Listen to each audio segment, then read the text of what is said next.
Donc du coup, bonjour à tous. Je suis très contente d'être là pour vous parler de mon travail. Voilà, j'avais très envie de participer à ce prix quand déjà j'ai fait ma thèse, donc j'étais contente qu'on m'ait proposé de postuler. Donc, j'ai utilisé l'intelligence artificielle pour rédiger des comptes rendus en médecine vétérinaire. Donc, ce que je vais raconter, ça va un peu vous parler parce qu'on a un peu quand même abordé les sujets aujourd'hui, donc c'est bien dans le thème. Donc, en médecine vétérinaire, que ce soit peu importe les types de spécialités, le compte-rendu, c'est quand même quelque chose qui, en soi, est ancré dans notre quotidien et je pense qu'on ne se rend pas forcément toujours compte de l'importance qu'il va avoir, notamment donc, sur plusieurs points. Le suivi des patients, principalement, ça c'est sûr, mais aussi la coordination entre les différents praticiens, donc que ce soit au sein d'une même structure ou même lors de cas référés. Le compte-rendu va aussi servir de preuve des actes réalisés, proposés. Donc ceux aussi qui vont être refusés doivent être consignés dessus. Et il va aussi résumer les traitements, les conseils qui ont été prodigués, etc. Il va vraiment servir de base pour résumer l'entièreté de la consultation. Quand j'ai fait mes différents stages, mes différents remplats, j'ai remarqué, alors j'étais dans plusieurs types de structures, et notamment par manque de temps, j'ai souvent vu que les comptes rendus n'étaient pas toujours rédigés parce que on n'a pas toujours le temps. Même là que je travaille, je suis la première mauvaise élève. Et donc c'est vrai que ça arrive des fois qu'on ait des comptes rendus très succincts avec RAS, tout va bien. Je pense qu'on a tous vu ces comptes rendus-là par moment.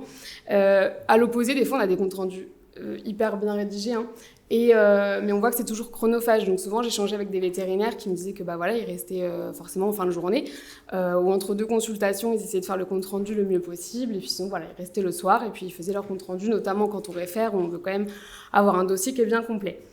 Donc c'est comme ça que j'ai eu l'idée de faire RegVet, qui est donc un outil à destination des vétérinaires qui automatise la rédaction de compte rendu en utilisant un enregistrement vocal, alors de la consultation, de l'échange avec le propriétaire ou simplement du vétérinaire si le praticien préfère cette utilité-là.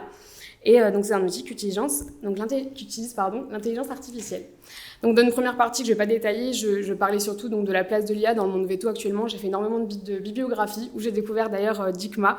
Alors à ce moment-là, je n'avais pas découvert DICMA VET, c'était à peu près un an.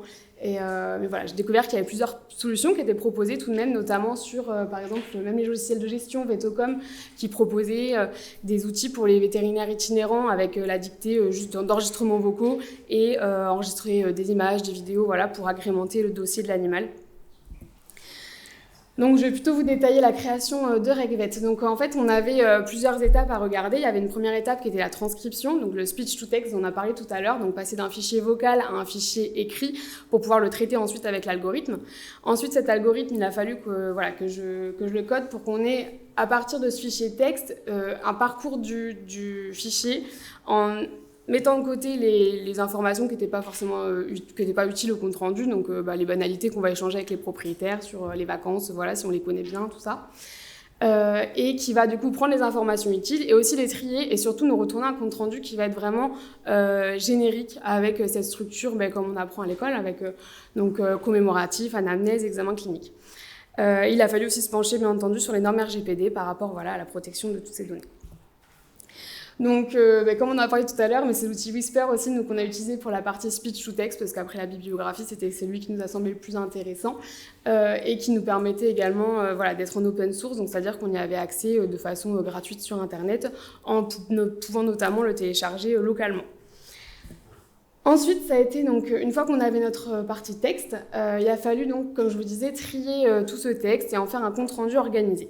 À ce moment-là, il y a eu deux versions en fait de RegVet. La première fois, on a tenté ce qu'on appelle un système de récupération par génération augmentée, le RAG, qui fonctionne de la manière suivante. Donc, en fait, on a plusieurs requêtes. On avait plusieurs requêtes pour faire le compte rendu. Les requêtes, à chaque fois, c'est des questions qu'on va poser à notre modèle de langage, donc à notre IA, pour faire simple. Et en fait, on va lui dire, donc voilà, par exemple, quel est le poids de l'animal, quel est son nom, pourquoi est-ce qu'il vient aujourd'hui, quelle était sa température corporelle, etc. Donc on avait une somme de requêtes comme ça, donc là j'ai pris l'exemple du poids. Et à côté, on avait notre transcription. Ce fichier donc, de transcription, on le découpait en plusieurs segments qu'on appelle des vecteurs. Et notre requête, elle était aussi transformée en vecteur. Et en fait, on avait le système RAG qui allait fonctionner par recherche de similitudes entre la requête, le vecteur de la requête, et les différents vecteurs qu'il y avait dans la transcription. Et donc, en fait, il va aller chercher, à partir d'un certain seuil de similitude, il va aller récupérer les informations qui l'intéressent et retourner une réponse textuelle générée donc, avec le LLM.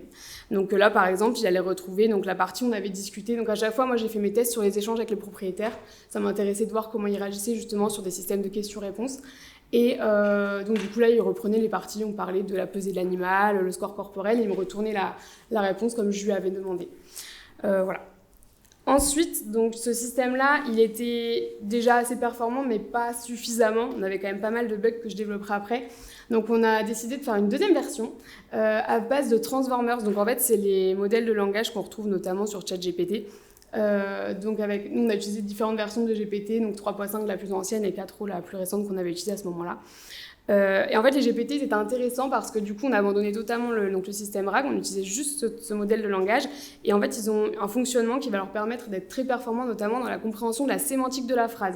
Donc là, j'essaie d'expliquer rapidement comment il fonctionne, mais en gros, il y a un principe d'encodage avec, donc on a une phrase, chaque mot dans la phrase va avoir un chiffre qui lui est attribué en fonction de sa position dans la phrase. Ensuite, il a un coefficient qui lui est attribué en fonction de son rôle dans la phrase, donc le nom, le verbe, le complément. Et il y a aussi des coefficients, donc en dernier, c'est le principe de self-attention, qui va relier les différents mots entre eux pour vraiment augmenter la compréhension de la sémiologie, de la sémantique de la phrase. Donc voilà.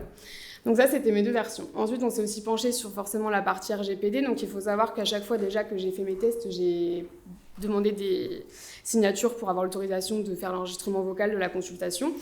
Pour ce qui était la transcription, donc pour l'outil Whisper, alors on peut le télécharger en local, mais effectivement avec le grand modèle qu'on utilise, il faudrait une machine très performante que je n'ai pas.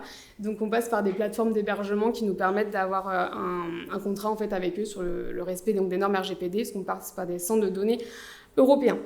Et ensuite, pour les deux versions que j'ai expliquées, la première, la version RAG, donc la toute première que j'ai essayée, elle nous intéressait énormément parce qu'elle permettait de tout faire sur le disque dur en local et donc justement de ne pas avoir ce problème de données, de transit de données. Et donc dans la deuxième version, celle où on utilise les GPT, on passe par OpenIA. Donc il faut savoir par contre, pareil, qu'il y a un respect des normes RGPD et les données aussi en transit sont chiffrées. Voilà, donc j'ai ensuite testé RegVet à l'école vétérinaire de Toulouse. Donc sur 16 enregistrements, à chaque fois j'ai enregistré en fait les préconsultations avec les propriétaires. Donc il y avait l'étudiant qui discutait. Moi j'avais un téléphone vraiment basique. Donc j'enregistrais leur échange et après j'enregistrais l'étudiant qui me faisait l'examen clinique, la dictée de l'examen clinique à voix haute dans un ordre totalement vraiment sans importance. Il faisait comme il voulait, il me expliquait comme il voulait. Des fois il y avait du bruit, des fois il n'y avait pas de bruit. Enfin je faisais vraiment dans les conditions les plus... tout ce qu'on pouvait avoir, avec aussi des personnes des fois qui avaient des accents par exemple, ou dans un autre cas un chat qui n'était pas content dans la pièce d'à côté. Enfin, voilà, il y avait beaucoup de bruit souvent. Et il y avait à chaque fois ce consentement éclairé. Ce que j'ai fait ensuite, c'est qu'une fois que j'avais eu mes enregistrements et mes comptes rendus générés par l'algorithme, j'ai fait une notation. Comme je vous disais, j'avais plein de requêtes, donc plein de questions que je posais pour avoir mon compte rendu à la fin. Et j'ai noté de 0 à 2. 0, c'était une réponse qui était totalement fausse. 2, c'était une réponse qui était 100% exacte et complète. Et 1, c'était une réponse soit qui était alors, en partie fausse, en partie exacte, ou incomplète. Alors, donc là, j'avais des statistiques par rapport aux versions que j'ai essayées. Donc déjà, on a la première version, la version RAG. C'est ce que je vous disais, c'est que du coup, on avait déjà des bons résultats quand même, meilleurs que ce à quoi je m'attendais honnêtement, mais qui n'étaient pas suffisants, parce qu'on avait à peu près 3/4 des comptes rendus qui n'étaient pas complet en fait, pas exact. Sur le compte rendu, on avait environ 3/4 des données qui n'étaient pas bonnes. Et ensuite, je suis passée du coup sur les transformers et là, on a vu une nette amélioration, ne serait-ce qu'avec la première version qui était la 3.5 turbo. Et ensuite, la dernière avec la 4.0, c'est donc la version des transformers qui était la plus récente au moment où j'ai fait les statistiques parce que depuis, il y en a eu plein d'autres. Et c'était la meilleure, voilà. Et on voyait qu'effectivement, c'était la plus performante sur ça. J'avais une sémantique qui était vraiment très bien.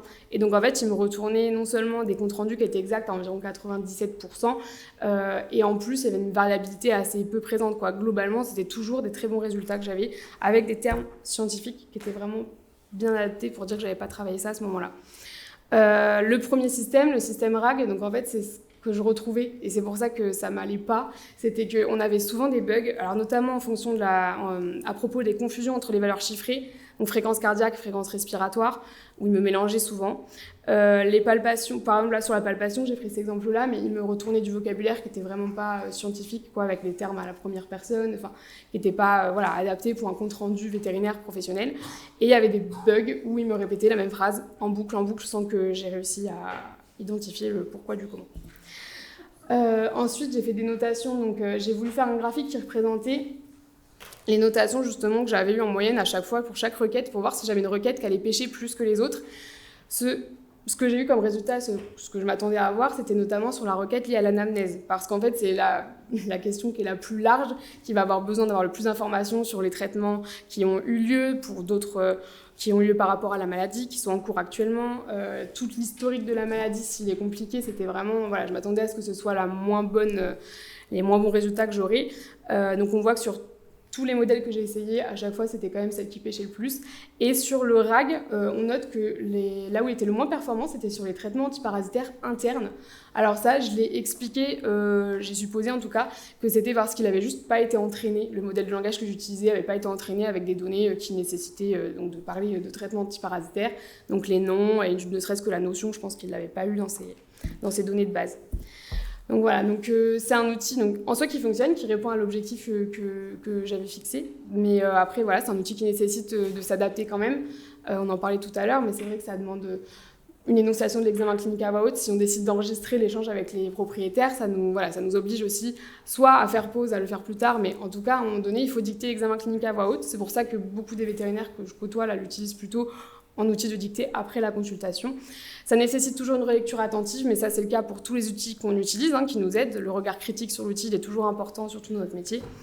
Pour le moment, il n'y a pas de transcription en temps réel, ce serait un objectif, mais pour l'instant, c'est pas dans mes cordes en tout cas.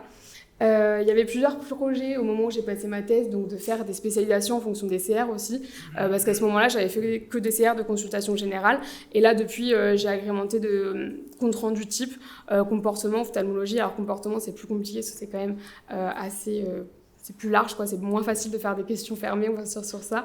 Ophtalmologie, j'ai fait échographie aussi, et en cours, il y a d'autres spécialisations. Le but, c'est d'avoir toujours des jolis comptes rendus bien standardisés pour pouvoir retrouver les informations. L'objectif aussi, ce serait qu'il y ait un couplage avec des logiciels de gestion veto, qu'on puisse y avoir directement accès sur les logiciels. Et enfin, améliorer la précision du LLM en faisant du fine-tuning, on appelle ça. Donc, c'est le fait d'avoir une spécialisation, de lui donner vraiment à fond des données de compte rendu vétérinaire pour qu'il puisse nous faire quelque chose de vraiment précis, orienté vers notre métier. Moi, j'avais essayé du coup de faire des bases de données, de lui donner des mots, mais en tout cas, à l'échelle de ce que j'avais fait, ça n'avait pas fonctionné. Voilà, je vous remercie de votre attention. J'essaie d'être rapide.